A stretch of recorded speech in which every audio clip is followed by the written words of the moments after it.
નમસ્કાર વિદ્યાર્થી મિત્રો, આપણે લેક્ચરની અંદર લાસ્ટ લેક્ચરની અંદર આપણે વાત કરેલી ફંજાઈની વાત કરેલી કે ફંજાઈની અંદર અલગ અલગ વર્ગની અંદર વહેંચણી કરેલી છે, જેવા કે ફાઇકોમાઇસેટિસ, આસ્કોમાઇસેટિસ, એસિડિયોમાઇસેટિસ અને ડ્યુટેરોમાઇસેટિસ.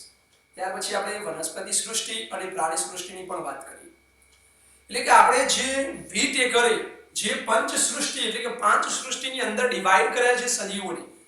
નંબર 1 મોનેરા, નંબર 2 પ્રોટિસ્ટા, નંબર 3 ફંજાઈ એટલે ફૂગ, નંબર 4 વનસ્પતિ સૃષ્ટિ અને નંબર 5 પ્રાણી સૃષ્ટિ, એવી ત્રણની અંદર એ ડિવાઇડ કરેલા છે. હવે ત્યાર પછી પંચ સૃષ્ટિ વર્ગીકરણની અંદર વીટ એકરે જેની અંદર દાખલા તરીકે વાયરસ કે વિરોઇડની આપણે વાત કરીશું, કે પ્રાયોન્સ અથવા પ્રિયોન્સની વાત કરીએ, જેવા અકોષીય સજીવો અને લાઇકેન જેવા સજીવોની એ પંચસૃષ્ટિ વર્ગીકરણની અંદર વીટ એકરે સમાવેશ કરેલો નથી. વીટ એકરે પાંચ સૃષ્ટિની અંદર વાયરસ, એક નંબર 1 વાયરસ, નંબર 2 વિરોઇડ, નંબર 3 પ્રેયોન્સ અથવા પ્રાયોન્સ જેવા અકોષીય જે સજીવો છે, જે કોષ રચના ધરાવતા નથી, તો આવા અકોષીય સજીવોનો સમાવેશ સારી અંદર એ પંચસૃષ્ટિ વર્ગીકરણની અંદર કરેલો નથી. તે ઉપરાંત લાઇકેન જેવા સજીવોનો પણ ઉલ્લેખ કરેલો નથી પંચસૃષ્ટિની અંદર. તો આવા પંચસૃષ્ટિની અંદર વાયરસ, પ્રાયોન્સ, વિરોઇડ્સ જેવા અકોષીય અને લાઇકેનનો સમાવેશ પંચસૃષ્ટિમાં કરેલો નથી વીટ એકરે. તો એની આપણે વાત સંક્ષિપ્તમાં ટૂંકમાં અહીંયા સમજૂતી જોઈશું. તો આપણે આજે 4 ટોપિક જોઈશું નાના નાના, કે વાયરસ શું છે, ત્યાર પછી વિરોઇડ શું છે, ત્યાર પછી પ્રાયોન્સ અથવા તો પ્રિયોન્સ શું છે, અને ચોથા નંબરે લાઇકેન શું છે. તો આપણે વાયરસ વિશે જોઈએ. તો આપણે જાણીએ છીએ કે ક્યારેક ને ક્યારેક આપણે શરદી અથવા તો ઇન્ફ્લુએન્ઝા, ફ્લૂ જેવા રોગોના સંસર્ગમાં ગમે ત્યારે આપણે ઝપેટમાં આવેલા છીએ. એનાથી શરદી કે ઇન્ફ્લુએન્ઝા જેવા રોગોથી આપણે પરિચિત છીએ કે આપણને પણ આવા રોગો થયેલા છે. હવે આપણે જાણીએ છીએ કે આવા રોગોના સંસર્ગમાં આવ્યા વગર પણ આ રોગો આપણને કેવી રીતે થતા હોય. તો આપણો પ્રશ્ન છે કે આવા રોગો આપણને કેવી રીતે થતા હોય કે જેના આપણે સંસર્ગમાં નથી આવતા, તેમ છતાં પણ આવા રોગો આપણને થતા જોવા મળે છે. તો આ રોગો કેવી રીતે થતા હોય છે કે સંસર્ગમાં આવ્યા વગર? તો અત્યારે હાલ આપણે વાયરસની વાત કરીએ તો આપણે જાણીએ છીએ કે અત્યારે હાલ સમગ્ર વિશ્વની અંદર જે કોરોના જે વાયરસ છે, જે નથી દેખાતો, નથી આપણે એના સંસર્ગમાં આવતા, તેમ છતાં પણ કેવી રીતે આપણને એ વાયરસ દ્વારા રોગ થાય છે, તો એના અનુસંધાનમાં આપણે જોઈએ તો એ વાસ્તવિક રીતે વાયરસ એક એવો છે, એ જીવંત કોષ નથી. આપણે મોટા ભાગે જે જીવંત કોષ હોય એના સંદર્ભમાં આપણે વિચારતા હોઈએ છીએ, પણ વાયરસ કેવો છે? જીવંત કોષ નથી, એ અકોષીય રચના છે. તો એના અનુસંધાનમાં એક કારણ આવે છે કે વાયરસ એ સજીવ અને નિર્જીવની જોડતી કડી છે. વાયરસ સજીવ અને નિર્જીવ વચ્ચે જોડતી કડી છે. બીકોઝ શા માટે? તો વાયરસ શા માટે સજીવ અને નિર્જીવને જોડતી કડી છે? તો વાયરસ એવું કહે છે કે જ્યારે એ બહારના માધ્યમમાં, એટલે જીવંત કોષની બહાર હોય ત્યારે, પર્યાવરણની અંદર હોય ત્યારે એ નિષ્ક્રિય અવસ્થામાં હોય છે, અકોષીય રચના છે, એ કોઈ પણ પ્રકારની ચયાપચય ક્રિયા દર્શાવતો નથી. વાયરસ જ્યારે જીવંત કોષની બહાર હોય ત્યારે એ કેવો છે? કોઈ પણ પ્રકારની ચયાપચય ક્રિયા દર્શાવતો નથી. એ નિર્જીવ અવસ્થામાં છે, એ પડી રહે છે. પણ જ્યારે એને જીવંત કોષ મળે, એટલે કે યજમાન હોસ્ટ મળે, જ્યારે યજમાનની અંદર એ દાખલ થાય ત્યારે એ સક્રિય થાય છે, એ પોતે ચયાપચય પ્રક્રિયાઓ શરૂ કરે છે. અને કોનો ઉપયોગ કરે છે? યજમાનના જનિત દ્રવ્યનો, યજમાનનું જે ડીએનએ હોય તો યજમાનનો યજમાનના ડીએનએ નો ઉપયોગ કરીને વાયરસ પોતે સ્વયંજનિત થાય છે. એટલે શરીર મળે એટલે કે જીવંત કોષની અંદર જ્યારે યજમાન મળે ત્યારે એની અંદર ચયાપચય પોતાની ચાલુ કરે, સ્વયંજનન જાતે કરે, એની અંદરથી એ ગુણન કરે, એની સંખ્યા વધારે, ચયાપચય દર્શાવે અને ધીમે ધીમે એ યજમાનને શું કરે છે? મારી નાખે છે. તો માટે એને સજીવ અને નિર્જીવની જોડતી કડી તરીકે ગણવામાં આવે છે. કારણ કે એ જ્યારે બહાર હોય છે એટલે કે જીવંત કોષની બહારની બાજુ વાયરસ એક ઓલરેડી અકોષીય રચના છે. જીવંત કોષની બહારની બાજુએ જ્યારે પણ એ જોવા મળે ત્યારે કોઈ પણ ચયાપચય પ્રક્રિયા દર્શાવતા નથી. એ નિષ્ક્રિય છે, એક્ટિવ રહેતા નથી, પોતે સ્વયંજનન કરી શકતો નથી. પણ જ્યારે જીવંત કોષની અંદર જાય, એના કાર્યતંત્રમાં એ ભળી જાય, એનો ભાગ બની જાય તો એ પોતે યજમાનના ડીએનએ નો ઉપયોગ કરીને પોતે પોતાનું જનિત દ્રવ્ય સ્વયંજનિત કરે છે, ચયાપચય પ્રક્રિયા દર્શાવે છે, પોતાની સંખ્યા બહુગુણન કરે છે અને યજમાનને ધીમે ધીમે નાશ કરે છે, મારી નાખે છે. તો બહાર એ નિર્જીવ સ્વરૂપે છે, અંદર એ સક્રિય સ્વરૂપે જોવા મળે છે. એટલે નિર્જીવ અને સજીવ તરીકે બહાર નિર્જીવ તરીકે વર્તે, અંદર એ સજીવ તરીકે કાર્ય કરે છે. એટલે સજીવ નિર્જીવ વચ્ચેની એ જોડતી કડી તરીકે એને ઓળખવામાં આવે છે. તો પહેલું આપણું કારણ છે કે વાયરસ એ કોષ રચના ધરાવતા નથી, અકોષીય છે. જીવંત કોષની બહાર એ નિષ્ક્રિય અને ચયાપચય દર્શાવતા નથી, બહાર નથી દર્શાવતા. પણ જ્યારે યજમાનમાં દાખલ થતા કોષની ચેપ લગાડી દે, સ્વયંજનિત થાય,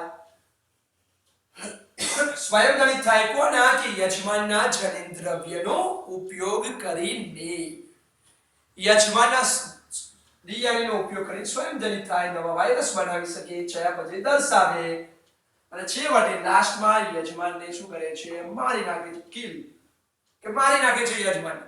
એટલે જીવંત કોષની બહાર એ નિષ્ક્રિય છે, ચયાપચય નથી કરતો, દર્શાવતો નથી. સજીવંત કોષની અંદર એ ચયાપચય દર્શાવે છે, બધી ક્રિયાઓ કરે છે, પોતાની સંખ્યા વધારે છે, યજમાનને મારી નાખે છે. સજીવ અને નિર્જીવ વચ્ચેની જોડતી કડી તરીકે એને ઓળખવામાં આવે છે. તો વાયરસની અંદર આપણે આ એક સરસ મજાનું એક કારણ આપણે યાદ રાખીશું કે સજીવ નિર્જીવ એ જોડતી કડી તરીકે ઓળખવામાં. ત્યાર પછી આપણે બીજો ક્વેશ્ચન આવશે વાયરસની અંદર કે જુદા જુદા વૈજ્ઞાનિકોએ વાયરસનો શું ફાળો આપ્યો. તો નંબર 1 આપણો પહેલો વૈજ્ઞાનિક છે જેને ફાળો આપ્યો કે લૂઈ પાસ્ચર. જે પાસ્ચર નામનો જે વૈજ્ઞાનિક છે જેને વાયરસનો અર્થ અર્થાત ઝેરી રસાયણ અથવા તો વિષ એવો અર્થ કર્યો કે વાયરસ એટલે ઝેરી રસાયણ વિષ એવો અર્થ થાય વાયરસનો. તો પાસ્ચર નામનો જે વૈજ્ઞાનિક છે એ પાસ્ચર નામના વૈજ્ઞાનિકે વાયરસનો અર્થ કર્યો કે વિષ કે ઝેરી રસાયણ એવો અર્થ કર્યો. તો આપણે આ સ્ટેટમેન્ટ વૈજ્ઞાનિકોના એમસીક્યુ માટે પૂછી શકાય કે પાસ્ચરે શું સ્ટેટમેન્ટ આપ્યો, ઇવાનોવસ્કીએ શું સ્ટેટમેન્ટ આપ્યો, સ્ટેનલીએ શું સ્ટેટમેન્ટ આપ્યો અને બેઝનરીકે શું સ્ટેટમેન્ટ આપ્યું. આ ચારે ચારના આપણે સ્ટેટમેન્ટ યાદ રાખવા પડે. તો નંબર 1 આપણે પાસ્ચર જોયું કે પાસ્ચરે વાયરસ એટલે ઝેર, વિષ, ઝેરી રસાયણ એવો અર્થ થાય છે. તો બીજો વૈજ્ઞાનિક છે ડીજે ઇવાનોવસ્કી નામનો જે સેકન્ડ વૈજ્ઞાનિક બતાવેલો છે ડીજે ઇવાનોવસ્કી. તો આ ડીજે ઇવાનોવસ્કી ઈસવીસન 1892 માં તમાકુમાં કીરમી રોગ, તમાકુની અંદર કીરમી રોગ માટે જે જવાબદાર છે કે કીરમી રોગ માટે જવાબદાર કે 1892 માં તમાકુની અંદર જે કીરમી રોગ માટે જવાબદાર જે રોગકારકો તરીકે ઓળખાવ્યા કે કીરમી રોગ માટે જે જવાબદાર છે રોગકારકો એ રોગકારક તરીકે ઓળખ્યા જેનો ટીએમવી કહેવાય, ટોબેકો મોઝેક વાયરસ. તો ઈસવીસન 1892 ની અંદર ડીજે ઇવાનોવસ્કીએ જે તમાકુની અંદર થતા કીરમી રોગ માટે કે જે કીરમીર નામનો રોગ થાય છે તમાકુની અંદર, તો તો એ રોગ થવા માટે જવાબદાર રોગકારક આ વાયરસ છે કોણ? ટીએમવી, ટોબેકો મોઝેક વાયરસ જવાબદાર છે. એની આકૃતિ પણ આપેલી હશે બાજુમાં ટોબેકો મોઝેક વાયરસની. એટલે નંબર બીજો ફાળો કે તમાકુમાં કીરમી રોગ માટે જવાબદાર રોગકારક આ ટીએમવી છે એવું નક્કી કર્યું. ત્રીજો વૈજ્ઞાનિક એમ.ડબલ્યુ. બેઇઝેરિક. તો ત્રીજો વૈજ્ઞાનિક છે એમ.ડબલ્યુ. બેઇઝેરિક ઈસવીસન 1892. પેલો 1892 આ 1898 માં તમાકુના રોગગ્રસ્ત છોડના જે તમાકુનો છોડ જે રોગગ્રસ્ત થયો છે, સંક્રમિત થયેલો છે, ઇન્ફેક્ટેડ થયેલો છે, એવા રોગના છોડના અર્ક નિષ્કર્ષણને જે રોગ થયો છે જેના લીધે જે જવાબદાર છે અર્ક, એ અર્કને જો સામાન્ય તંદુરસ્ત છોડને ચેપ લગાડે છે, એ અર્ક જે છે એ અર્કને ચેપકારક જીવંત રસાયણ તરીકે ઓળખાયું, જેને કોન્ટાજિયમ વાઇવમ ફ્લુઇડ કહેવાય. ઈસવીસન 1898 માં એમ.ડબલ્યુ. બેઇઝેરિક નામનો જે વૈજ્ઞાનિક હતો, તમાકુના રોગગ્રસ્ત છોડ માટે જે જવાબદાર અર્ક હતો, એ અર્કને જો તંદુરસ્ત છોડને લગાડવામાં આવે તો એ રોગ માટે જવાબદાર ચેપ લાગે છે, તો એ અર્કને જે રોગ થાય છે એની અંદર જે રસાયણ છે જેને જીવંત રસાયણ, ચેપકારક જીવંત રસાયણ તરીકે ઓળખવામાં આવ્યું અથવા તો ક્વાન્ટાજિયમ વાઇવમ ફ્લુઇડ તરીકે ઓળખવામાં આવ્યું. નંબર 3 આપણે યાદ રાખીશું. નંબર 4 એમ.ડબલ્યુ. હતો, અહીંયા ડબલ્યુ એમ કરી દઈશું. ડબલ્યુ એમ સ્ટેનલી નામનો જે વૈજ્ઞાનિક છે જેને 1935 ની અંદર વાયરસ કેવો છે, સ્ફટિકમય રચના ધરાવે છે, પ્રોટીનનો બનેલો છે એવું એને શોધી નાખ્યું. વાયરસ સ્ફટિકમય રચનાનો બનેલો છે, વાયરસ સ્ફટિકમય પ્રોટીનનો બનેલો છે. વાયરસ તો કેવો છે, અવિકલ્પી પરોપજીવી તરીકે જીવન ગુજારે છે. તો 4 વૈજ્ઞાનિકો છે, ચારે ચારનું આપણે સરસ રીતે આપણે યાદ રાખીશું. કે નંબર 1 પાસ્ચર. તો પાસ્ચરે શું કર્યું? વાયરસનો અર્થ પદાર્થ, ઝેર, રસાયણ એવો અર્થ કર્યો. બીજો વૈજ્ઞાનિક આપણે યાદ રાખીશું 1892 થી આપણે સ્ટાર્ટ કરવાનું, પછી 1898 લેવાનું, પછી 1935 લેવાનું. બીજો વૈજ્ઞાનિક ડીજે ઇવાનોવસ્કી. તો એને શું કર્યું? ડીજે ઇવાનોવસ્કી શું કર્યું? તો તમાકુમાં જે કીરમી રોગ થતો હતો એના માટે જવાબદાર રોગકારક તરીકે ઓળખાવ્યા. તમાકુમાં જે ઈસવીસન 1892 માં ડીજે ઇવાનોવસ્કી તમાકુમાં જે કીરમી રોગ થતો હતો એ કીરમી રોગ માટેના રોગકારકો તરીકે એમને ઓળખાવ્યા વાયરસને, જેનો ટીએમવી વાયરસ, ટોબેકો મોઝેક વાયરસ તરીકે ઓળખવામાં આવે છે. ત્યાર પછી ત્રીજો આપણે એમ.ડબલ્યુ. બેઇઝેરિકે શું કર્યું? 1892 પછી 1898 યાદ રાખવાની કે તમાકુના રોગમાં જે રોગિષ્ટ છોડ હતો એનો અર્ક જો તંદુરસ્ત છોડને આપવામાં આવે તો એને ચેપ લાગે છે, તો એના માટે જીવંત રસાયણ જવાબદાર છે. તો જેને શું કહેવાય? જીવંત ચેપકારક જીવંત રસાયણ કહેવાય. ચેપકારક જીવંત રસાયણ તરીકે ઓળખાવ્યા. ક્વાન્ટાજિયમ વાઇવમ ફ્લુઇડ તરીકે ઓળખાવ્યા. અને ડબલ્યુ એમ સ્ટેનલી એવું કીધું કે વાયરસ એ સ્ફટિકમય પ્રોટીનના બનેલા છે. વાયરસ કેવો છે? અવિકલ્પી પરોપજીવી છે, એટલે બીજો કોઈ વિકલ્પ જ નથી એનો પરોપજીવી સિવાય જીવન ગુજારવા માટેનો. એ સ્ફટિકમય પ્રોટીનના બનેલા છે. તો આ સ્ટેટમેન્ટ આપણે યાદ રાખીશું ચાર વૈજ્ઞાનિકોના. નંબર 1 પાસ્ચર, ડીજે ઇવાનોવસ્કી 1892, પછી બેઇઝેરિક તો 1898 અને 1935 તો આપણે યાદ રાખીશું સ્ટેનલી. તો આ રીતે સાલ પણ આપણે લાઈનસર યાદ રાખીશું તો સરળતા રહે. ત્યાર પછી વાત આવે છે કોની? કે વાયરસની અંદર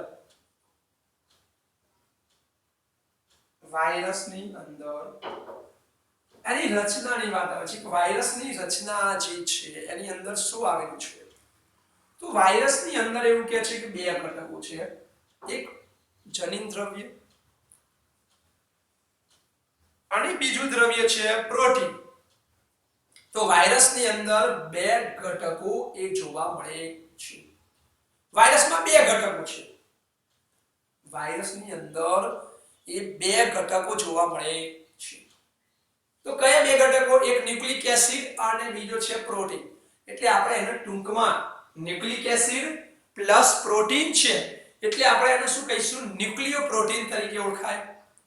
વાયરસની અંદર બે ઘટકો ન્યુક્લિક એસિડ ડીએનએ અથવા આરએનએ આનુવંશિક દ્રવ્ય જનીન દ્રવ્ય કહી શકાય. એ જનીન દ્રવ્ય કેવું છે? ડીએનએ અથવા આરએનએ.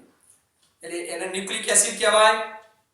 ડીએનએ કાં તો આરએનએ શું છે? ન્યુક્લિક એસિડ છે વત્તા પ્રોટીન છે એટલે ન્યુક્લિક વત્તા એસિડ. તો આપણે ન્યુક્લિક એસિડ છે વત્તા પ્રોટીન છે તો એ બંને માટે એક શબ્દ આપણે લખવો હોય તો કયો દર્શાવી શકાય?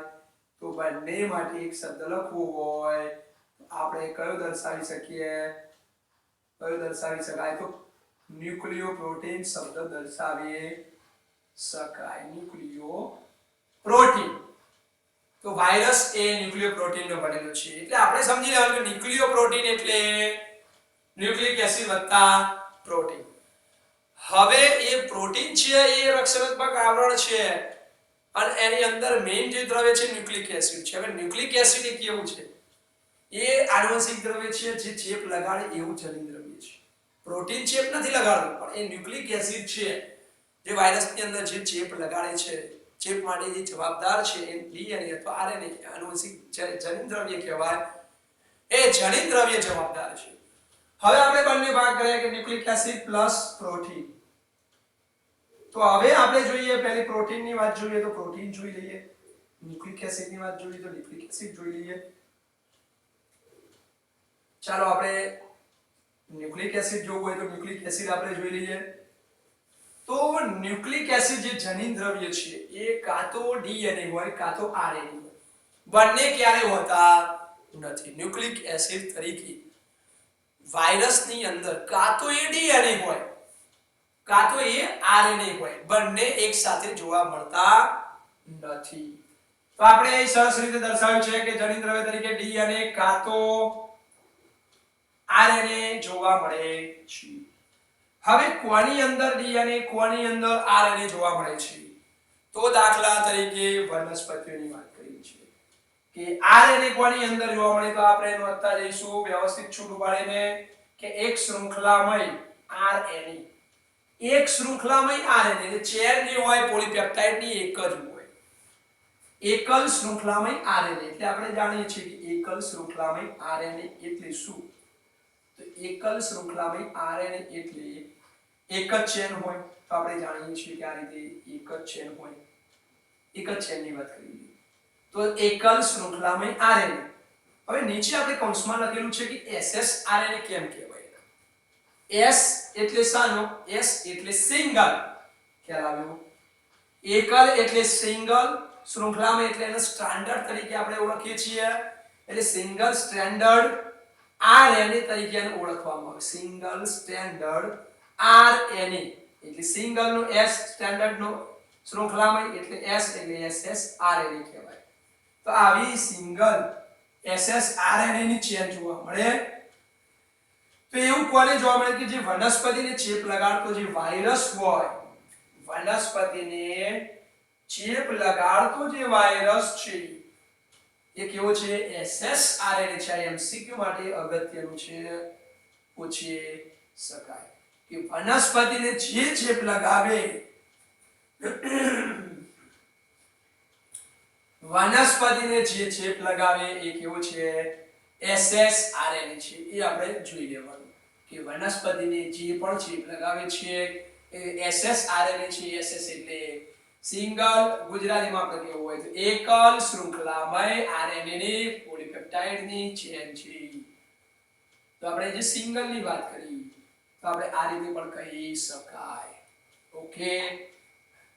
ત્યાર પછી એસએસ અથવા તો ડીએસ આરએનએ. એસએસ એટલે સિંગલ સ્ટેન્ડર્ડ અથવા તો ડીએસ આરએનએ એટલે ડીએસ એટલે પાછું આવ્યું ડબલ શૃંખલામય આ રીતે ચેન હોય. ડબલ ચેન, ડબલ સ્ટેન્ડર્ડ એટલે બેવડી શૃંખલામય. ગુજરાતીમાં કેવું હોય તો કહી શકાય બેવડી શૃંખલામય આરએનએ. કાં તો એડીએસ ડીએનએ હોય, એટલે ઓપ્શન 3 આપેલા છે, કાં તો એ એસએસ જો એસએસઆરએનએ હોય, એસએસઆરએનએ હોય, કાં તો એ કેવા હોય, બીજો ઓપ્શન છે ડીએસઆરએનએ હોય, એટલે એસએસઆરએનએ કાં તો ડીએસઆરએનએ, સિંગલ અથવા તો ડબલ આરએનએ, કાં તો ઓપ્શન છે ડીએસ ડીએનએ, એટલે ડીએનએ હોય તો પણ ડબલ શૃંખલા હોય.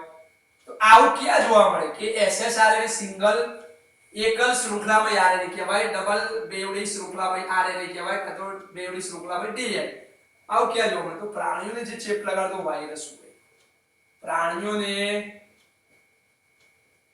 ચેપ લગાડતો જે વાયરસ છે એ પ્રાણીઓની અંદર જોવા મળતો વાયરસ ક્યાં હોય છે. બરાબર, ક્લિયર? તો આપણે ક્લિયર કરી દઈશું. ત્યાર પછી ત્રીજો ઓપ્શન છે બેક્ટેરિયોફેજ હોય. બેક્ટેરિયોફેજ એટલે શું? એની પણ આકૃતિ આપેલી હશે બુકની અંદર. એ બેક્ટેરિયાને જે ચેપ લગાડતો વાયરસ હોય, બેક્ટેરિયોફેજ. બેક્ટેરિયોફેજ, બેક્ટેરિયોફેજ એટલે જે બેક્ટેરિયાને ચેપ લગાડતો વાયરસ હોય, જે બેક્ટેરિયા પ્રૂફ જે ફિલ્ટર હોય એની અંદરથી પણ પસાર થઈ જાય એવો આ વાયરસ છે. બેક્ટેરિયોફેજ જે બેક્ટેરિયાને ચેપ લગાડતો વાયરસ હોય, જે બેક્ટેરિયા પ્રૂફ જે ફિલ્ટર હોય, બેક્ટેરિયા પ્રૂફ ફિલ્ટરોની અંદર પણ એ દાખલ થઈ જાય છે અને રોગ કરી નાખે બેક્ટેરિયાને પણ. તો બેક્ટેરિયાને જે ચેપ લગાડતો જે વાયરસ હોય તે હંમેશા કેવો હોય? ડીએસ ડીએનએ હોય. તો આ એમસીક્યુ માટે આપણે યાદ રાખવાનું, 3 એ 3 યાદ રાખવાના. વનસ્પતિઓને ચેપ લગાડતો વાયરસ તો સિંગલ યાદ રાખવાનું, વનસ્પતિઓને ચેપ લગાડતો વાયરસ તો યાદ રાખવાનું એસએસઆરએનએ, સિંગલ યાદ રાખવાનું.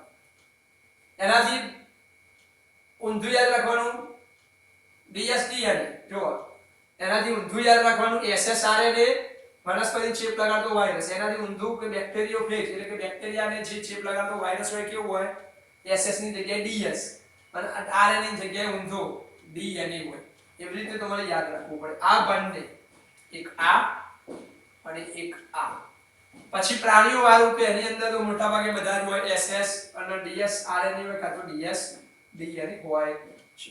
તો 3 એ 3 આપણે યાદ રાખવાના કે જનીન દ્રવ્ય તરીકે એકલ શૃંખલામાં આરએનએ એટલે વનસ્પતિનો ચેપ લગાડતો વાયરસ કેવો છે? તો એસએસઆરએનએ છે. એવી રીતે એને ઊંધું કરી દેવાનું કે બેક્ટેરિયોફેજ એટલે કે બેક્ટેરિયાને ચેપ લગાડતો વાયરસ છે એ કેવો છે? તેનાથી ઊંધું ડીએસ ડીએનએ છે, ઊંધું કરી દીધું. પછી પ્રાણીને ચેપ લગાડતો વાયરસ કેવો છે? તો એ એસએસઆરએનએ કાં તો ડીએસઆરએનએ કાં તો ડીએસ ડીએનએ જોવા મળે છે. ત્યાર પછી આપણે વાત કરવાની પ્રોટીન. તો આ ન્યુક્લિક એસિડની ફરતે આવેલું જે રક્ષણાત્મક આવરણ, ન્યુક્લિક એસિડનું રક્ષણ કરતું આવરણ જે છે એ આવરણ તરીકે શું હોય છે? કેપ્સિડ આવેલું હોય. અને એ કેપ્સિડની અંદર ઘણા નાના ઉપ એકમોની અંદર ગોઠવાયેલી રચના કેપ્સિડ આવરણ છે. ન્યુક્લિક એસિડના રક્ષણ માટે રક્ષણાત્મક આવરણ તરીકે એ કાર્ય કરે. કોણ? કેપ્સિડ. કેપ્સિડની અંદર એ કેપ્સિડ સારું બનેલું છે તો એ કેપ્સિડ નાના નાના એકમોનું બનેલું હોય છે. તો કેપ્સિડ એ નાના નાના કયા એકમોનું બનેલું હોય છે? તો કેપ્સિડ એ નાના નાના એકમોનું બનેલું હોય, કેપ્સોમિયરનું બનેલું હોય. આ યાદ રાખવાનું કે કેપ્સિડની અંદર નાના એના પેટા એકમો છે, કેપ્સોમિયરનું બનેલું છે. પછી કેપ્સોમિયરની આકૃતિ કેવી છે? કે ભાઈ કેપ્સોમિયરનું સ્વરૂપ, ભૌમિતિક સ્વરૂપ, જીઓમેટ્રિકલ એનું સ્વરૂપ કેવું છે? તો એ કુંતલ આકાર પણ જોવા મળે છે, કાં તો બહુફલકીય એટલે કે ષષ્ઠકોણીય સ્વરૂપમાં પણ એ જોવા મળે છે. તો આપણે આ રીતે છૂટું પાડીશું તો જ આપણને સરળતાથી યાદ રહેશે, નહીંતર યાદ નહીં રહે. કે કેપ્સિડ તો ન્યુક્લિક એસિડની ફરતે રક્ષણ માટે આવેલું આવરણ, કેપ્સિડ પ્રોટીન, કેપ્સિડની અંદર નાના ઉપએકમો કેપ્સોમિયર, કેપ્સોમિયરની ભૌમિતિક સ્વરૂપ કોંતલ કાં તો બહુફલકીય એટલે કે ષષ્ઠકોણીય રચના ધરાવે છે. તો આ વાત થઈ ન્યુક્લિક એસિડની અને પ્રોટીનની વાત થઈ. ત્યાર પછી આપણે છૂટું પાડીશું કે રોગો કેટલાક આપેલા છે. રોગ, તો રોગોની પણ વાત કરીશું કે રોગો કયા છે. તો ગાલપચોડિયું, મમ્પસ જેને કહેવાય કે ગાલપચોડિયું જે થાય, મમ્પસ જેને કહેવાય, તો એ વાયરસ દ્વારા થતા રોગો છે. તો વાયરસજન્ય રોગો, તમે કોરોના તો એ પણ વાયરસજન્ય રોગ છે, શરદી તો એ પણ વાયરસજન્ય રોગ છે, ઇન્ફ્લુએન્ઝા એ પણ વાયરસજન્ય રોગ છે. હર્પીસ સિમ્પ્લેક્સ વાયરસ જે છે, હર્પીસ નામનો રોગ થાય, વિસર્પિકા લખેલું હશે. હર્પીસ જે જનનાંગો ઉપર જોવા મળે, તો હર્પીસ નામનો રોગ પણ એ વાયરસજન્ય છે. શરદી, ઇન્ફ્લુએન્ઝા, પછી બળિયા, આપણે નાના નાના સ્મોલ પોક્સ જેને કહેવાય, ઓરી કહેવાય, તો એ પણ વાયરસજન્ય રોગ છે. હેપેટાઇટિસ બી એ પણ એ વાયરસજન્ય રોગ છે. એડ્સ એ પણ આપણે જાણીએ છીએ, AIDS acquired immuno deficiency syndrome જેને કહેવાય, એડ્સ પણ એચઆઈવી દ્વારા થતો હોય છે, એ પણ વાયરસ છે. તો આ બધા જ વાયરસના એક્ઝામ્પલો આપેલા છે કે ભાઈ આ વાયરસ દ્વારા થતા રોગો. તો વાયરસ દ્વારા થતા રોગો કયા છે? તો ગાલપચોડિયું છે, બળિયા છે, હર્પીસ છે, શરદી છે, ઇન્ફ્લુએન્ઝા છે, એડ્સ છે, કોરોના વાયરસ છે, આ બધા જ વાયરસજન્ય રોગો છે. ત્યાર પછી જનરલ કે વાયરસ દ્વારા વનસ્પતિઓની અંદર એની શું અસર જોવા પડે? તો વાયરસ દ્વારા થતા અસર એટલે કે ચિહ્નો કહી શકાય, આપણે કેવું હોય તો ચિહ્નો કે સજીવો ઉપર એની અસર શું જોવા મળે? તો વાયરસ દ્વારા કેવા ચિહ્નો જોવા મળે? તો વાયરસ દ્વારા આપેલું છે કે લીફ રોલિંગ, એનું પર્ણવલન હશે. પર્ણવલન, પર્ણવલન એટલે આપણે જાણીએ છીએ લીફ રોલિંગ જેને કહેવાય. પર્ણવલન, લીફ રોલિંગ જેને કહેવાય, લીફ રોલિંગ,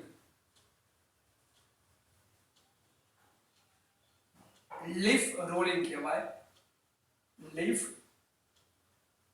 રોલિંગ જેને કહેવાય. એટલે પર્ણો જે હોય એ રોલ થઈ જવું, ગોળ થઈ જવા, તો લીફ રોલિંગ થઈ જાય. પછી પર્ણકુંચન આપેલું હશે, પર્ણકુંચન, પર્ણકુંચન, પર્ણકુંચન એટલે એ પણ લીફ કર્લિંગ થઈ જાય, curling, leaf curling, leaf curling, leaf curling જેને કહેવાય, એટલે કરલી કરલી થઈ જવા. પર્ણ જે છે એ કુંતલાકાર જેવા થઈ જવા, કરલી થઈ જવા, જેમ વાળ કરલી હોય છે એવા કુંતલ આકારે થઈ જવા. ત્યાર પછી વામનતા, વામનતા એટલે ઠીંગણાપણું, નીચા છોડ થઈ જવા, વામનતા જોવા મળે. ત્યાર પછી પાંડુવર્ણ આપેલું છે, પાંડુવર્ણ, પાંડુવર્ણ એટલે જે પર્ણો હોય તો એ ફિકાસ થઈ જવી, ફિક્કા પીળા પડી જવા. જે આપણે જાણીએ છીએ કે પર્ણો જે હોય ફિકાસ પીળા પડી જવા, જેમ કમળો થતો હોય અને પીળીઓ થાય અને શરીર એ પીળાશ પડતું જોવા મળે, પર્ણોની અંદર પીળાશ પડતા એટલે પાંડુવર્ણ કહેવાય. ત્યાર પછી શિરા સ્પષ્ટતા છે, વેઇન ક્લિયર, શિરા સ્પષ્ટતા, શિરા સ્પષ્ટતા, શિરાઓ બધી અદ્રશ્ય થાય, વેઇન જે હોય એ ક્લિયરિંગ થઈ જાય, શિરાઓ બધી અદ્રશ્ય થવા માંડે. કુંઠિત વૃદ્ધિ, વૃદ્ધિ અટકી જાય, કુંઠિત વૃદ્ધિ, કુંઠિત વૃદ્ધિ, વૃદ્ધિ હોય એ અટકી જાય વનસ્પતિઓની અંદર. તો વનસ્પતિઓની અંદર આવા ચિહ્નો જોવા મળતા હોય છે. તો આપણે ક્લિયર યાદ રાખવાનું, 4 મુદ્દા જોયા, કઈ રીતે યાદ રાખવું તેના માટેની એક સરળ ટેકનિક કે નંબર 1, વાયરસ એ સજીવો અને નિર્જીવની જોડતી કડી છે. શા માટે? અકોષીય રચના, શરીરની બહાર છે પછી દર્શાવતા નથી, નિષ્ક્રિય છે, પરંતુ એ શરીરની અંદર દાખલ થાય ત્યારે સક્રિય થઈ જાય છે, ચા પછી દર્શાવે, સ્વયંજનન કરે છે, વૃદ્ધિ કરે, વાયરસની સંખ્યા વધે અને યજમાનને મારી નાખે છે. એટલે સજીવ નિર્જીવને જોડતી કડી. નંબર 1. બીજો, વાયરસને શોધવા માટે જે ફાળો આપેલો 4 વૈજ્ઞાનિકો, પાસ્ચર, બીજો ડીજે ઇવાનોવ્સ્કી, ત્રીજો બેઇઝેનરિક, ચોથો સ્ટેનલી. ફાળો શું આપ્યો?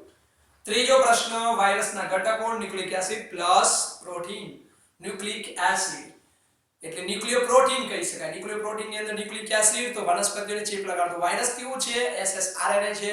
બેક્ટેરિયોફેજને ચેપ લગાડતો, બેક્ટેરિયાને ચેપ લગાડતો વાયરસ કેવો છે? ડીએસડીએનએ છે.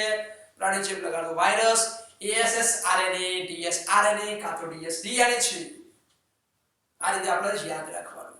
એના દ્વારા પ્રોટીન, તો પ્રોટીનની અંદર કેપ્સિડ રક્ષણાત્મક આવરણ, કેપ્સિડની અંદર કેપ્સોમિયર નાના નાના એકમો, કેપ્સોમિયર નું સ્વરૂપ, ભૌમિતિક સ્વરૂપ, તો એ કુંતલકીય અથવા તો ષષ્ઠકોણીય જોવા મળે છે. તો આ રીતે આપણે યાદ રાખીશું તો જ આપણને યાદ રહેશે. પછી એના દ્વારા થતા રોગો કેવાય છે. રોગો કયા છે? શરદી, ઇન્ફ્લુએન્ઝા, એડ્સ, ઇટીસી. ત્યાર પછી એના વનસ્પતિઓમાં જોવા મળતા ચિહ્નો, તો લીફ રોલિંગ છે કે લીફ કર્લિંગ છે કે પાંડુ વર્ણ છે પણ પીળા પડી જેવા કોઠી વૃદ્ધિ વગેરે જેવા લક્ષણો જોવા મળે, ચિહ્નો જોવા મળે. તો આ રીતે આપણે આખો વાયરસને અહીંયા પૂરો કરીએ છીએ. ત્યાર પછી આપણે આવશે નંબર બીજો, વિરોઇડ્સની આપણે વાત કરી રહ્યા છીએ. તો વિરોઇડ્સમાં શું છે? ઈસવીસન 1971 માં ટીઓ ડાયનરે નવા ચેપી કારકો શોધ્યા. ટીઓ ડાયનર નામનો જે વૈજ્ઞાનિક હતો જેને નવા ચેપકારકો શોધ્યા. તો નવા ચેપકારકો એને શોધ્યા, તો આપણે યાદ રાખીશું. તો વિરોઇડ્સ એ નવા ચેપકારકો શોધ્યા, જેને આપણે યાદ રાખીશું કે નવા ચેપકારકો છે કહી શકાય એ કોણે શોધ્યા? તો નવા ચેપકારકો જોઈ લઈશું આપણે. તો વિરોઇડ્સ એટલે ઈસવીસન 1971 માં ટીઓ ડાયનર નામનો જે વૈજ્ઞાનિક છે, ડાયનર નામના વૈજ્ઞાનિકે નવા ચેપી કારકો શોધ્યા.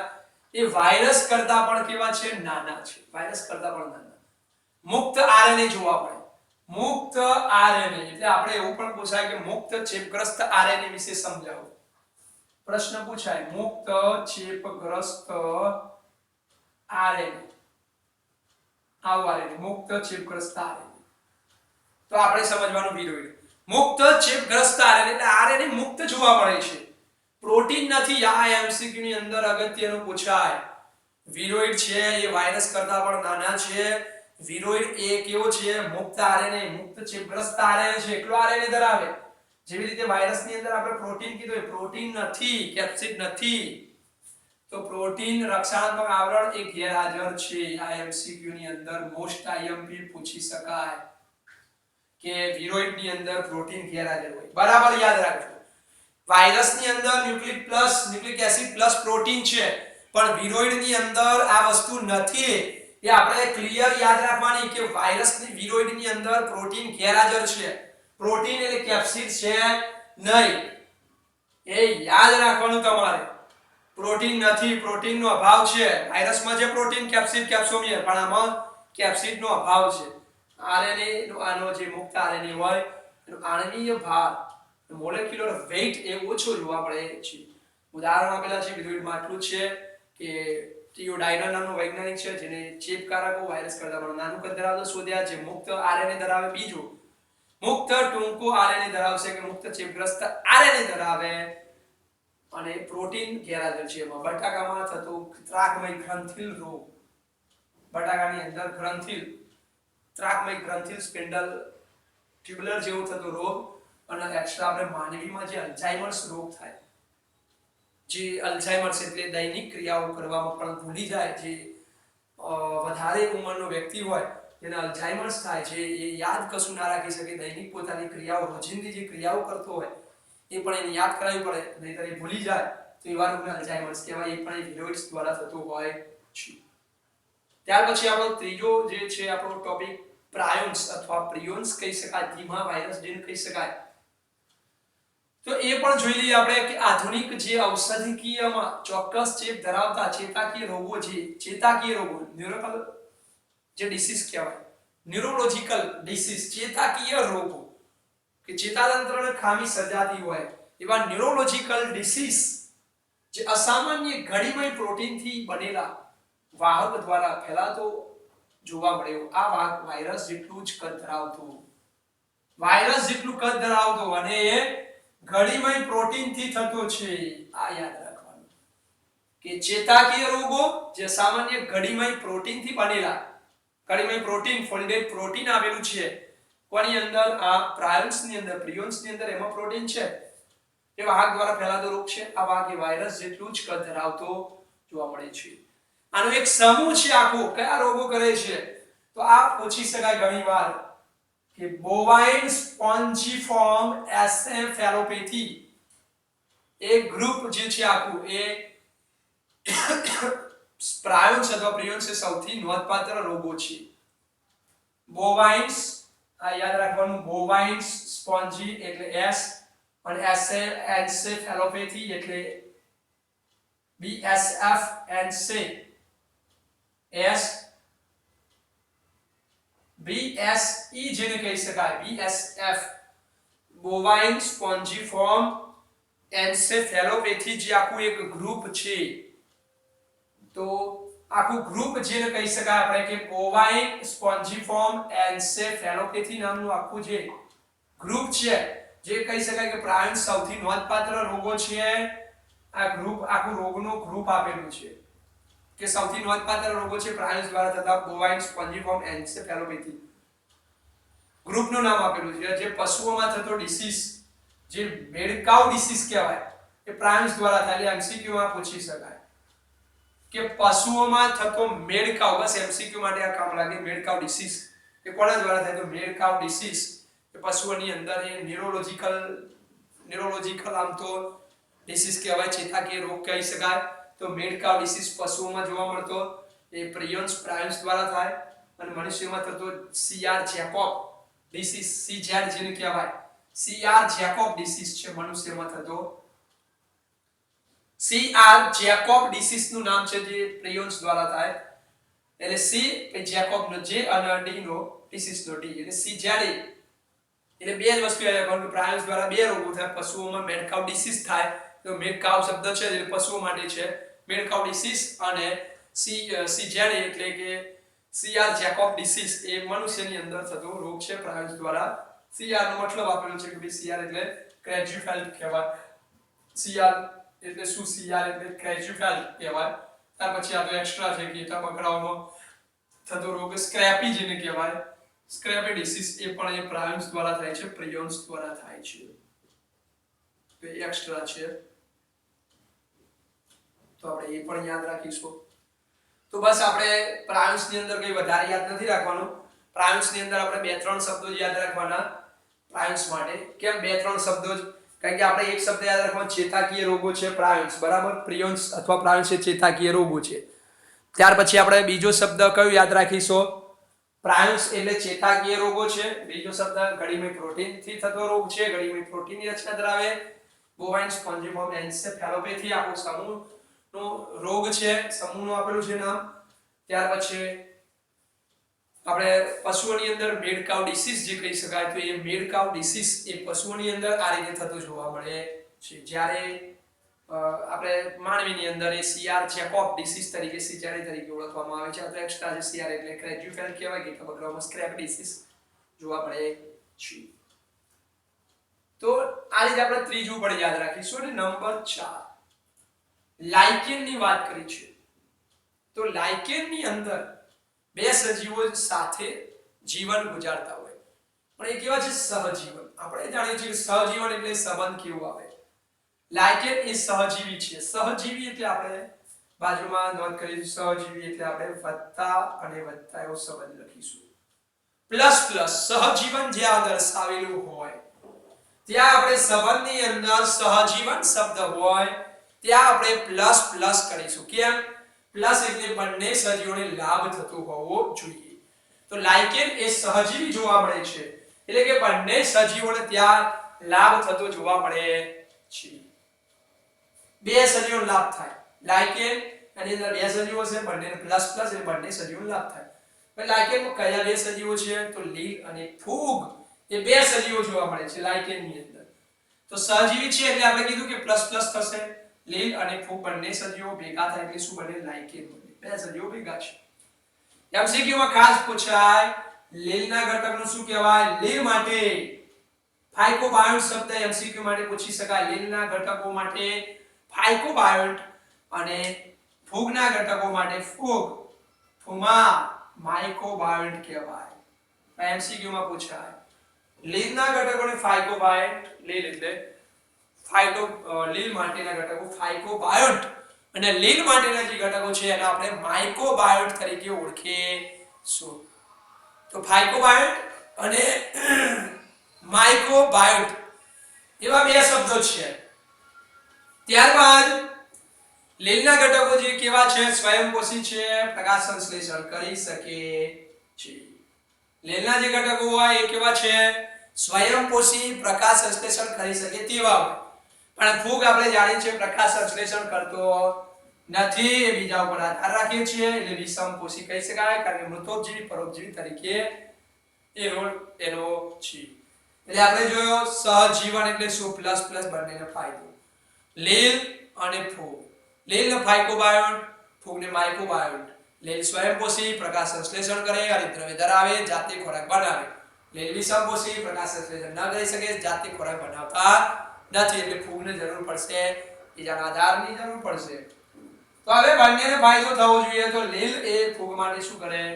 સ્વાભાવિક છે કે લીલ એ ફૂગ માટે શું કરે છે? ખોરાક તૈયાર કરે. કારણ કે લીલ જે પ્રકાશ સંશ્લેષણ કરશે, ખોરાક બનાવે, એ ફૂગને તૈયાર રેડીમેડ મળી રહે. તો ફૂગને ફાયદો થયો, ખોરાક મળ્યો મફતમાં. તો સામે ફૂગ પણ કઈક લીલને આપશે. તો ફૂગ એ લીલ માટે શું કરે છે? એના આશ્રય સ્થાન, એની ઉપર નિવાસ સ્થાન ફૂગ ઉપર કરી શકે. પોષક દ્રવ્યો સરળતાથી એને પ્રાપ્ત કરે છે. કારણ કે ફૂગ એ શું કરે છે? જમીનની અંદરથી પોષક દ્રવ્યો કે ફોસ્ફરસ જેવા દ્રવ્યોનું એ શોષણ કરે છે, પ્રાપ્ય સ્વરૂપમાં મેળવે છે. અને પોષક દ્રવ્યો અને પાણી એટલે ભેજનું શોષણ કરે. પોષક દ્રવ્યો પ્લસ પાણી અને આશ્રય સ્થાન. તો એ પોષક દ્રવ્યો પાણીનું શોષણ કરીને કોને આપે? એ લીલને આપે છે. એટલે લીલને પણ પોષક દ્રવ્યો મળતા રહે. એ પણ પ્રકાશ સંશ્લેષણ બનાવે પોષક દ્રવ્યોનો ઉપયોગ કરી. એ લીલને આપે. બંનેને શું થયું? પ્લસ પ્લસ ફાયદો થયો. બંનેને ફાયદો થયો. બંનેને પ્લસ પ્લસ થયો. લાઇકેન જે છે અને ફૂગ એ બે રીતે ભેગા જોવા મળે કે આપણને ખ્યાલ ના આવે કે બે અલગ અલગ સજીવો છે. એ રીતે સંગઠિત થયેલી રચના જોવા મળે છે. લાઇકેનની વાત કરીએ તો એ પ્રદૂષણ સૂચકો એટલે કે પોલ્યુશન ઇન્ડિકેટર તરીકે વર્તે છે. લાઇકેન જે છે પ્રદૂષણ સૂચકો તરીકે વર્તે છે, પોલ્યુશન ઇન્ડિકેટર તરીકે વર્તે છે. તો લાઇકેન એટલે પોલ્યુશન ઇન્ડિકેટર તરીકે વર્તે છે. પોલ્યુશન ઇન્ડિકેટર એટલે મતલબ કે જ્યાં લાઇકેન હોય, પોલ્યુશન ઇન્ડિકેટર તરીકે વર્તે મતલબ જ્યાં લાઇકેન જોવા મળે, જ્યાં લાઇકેન જોવા મળતી હોય ત્યાં એ પ્રદૂષણ હોતો નથી. લાઇકેન એટલે જ્યાં પ્રદૂષણ જોવા મળે ત્યાં એ હોતી નથી એવું કહી શકાય. તો આપણે આગળ જોઈએ પોલ્યુશન ઇન્ડિકેટર તરીકે આપણે એને કીધું. તો પોલ્યુશન ઇન્ડિકેટર એટલે આપણે સમજી લેવાનું, શું સમજવાનું? એક વસ્તુ સમજી લેવાની લાઇકેન માટે કે પોલ્યુશન ઇન્ડિકેટર તરીકે વર્તે. એટલે પોલ્યુશન ઇન્ડિકેટર એટલે કે પ્રદૂષિત વિસ્તારમાં વિકાસ પામતી નથી. એટલે જ્યાં પ્રદૂષણ હોય એવી જગ્યાએ લાઇકેન જોવા ના મળે. જ્યાં શુદ્ધ વાતાવરણ હોય એવી જગ્યાએ, ફ્રેશ એર હોય એવી જગ્યાએ જોવા મળે. એટલે પોલ્યુશન થાય તો ત્યાંથી લાઇકેનનું અસ્તિત્વ જોગમાય, લાઇકેન જોવા મળતી નથી. એટલે આપણે સમજી લેવાનું કે પોલ્યુશન ઇન્ડિકેટર કહેવાય. પોલ્યુશન વધ્યો એટલે લાઇકેન ત્યાં અદ્રશ્ય થઈ જાય છે એવું કહી શકાય. તો MCQ માં પ્રશ્ન પૂછાઈ ગયેલો પોલ્યુશન ઇન્ડિકેટર તરીકે વર્તે છે. તો ઉદાહરણમાં આપણે જોવું હોય તો પાર્મિલિયા, ઓસ્નિયા બધી લાઇકેન છે. ઉદાહરણ તરીકે આપણે પાર્મિલિયા, ઓસ્નિયા બધી લાઇકેન ના એ બધા એક્ઝામ્પલ છે. ઓકે, આટલા આપણે થિયરીની અંદર અટકીશું. નેક્સ્ટ લેક્ચરની અંદર આપણે ચેપ્ટર નંબર 3 વનસ્પતિઓનું જે વર્ગીકરણ આપેલું છે ચેપ્ટર નંબર 3 જોઈશું. Okay, thank you.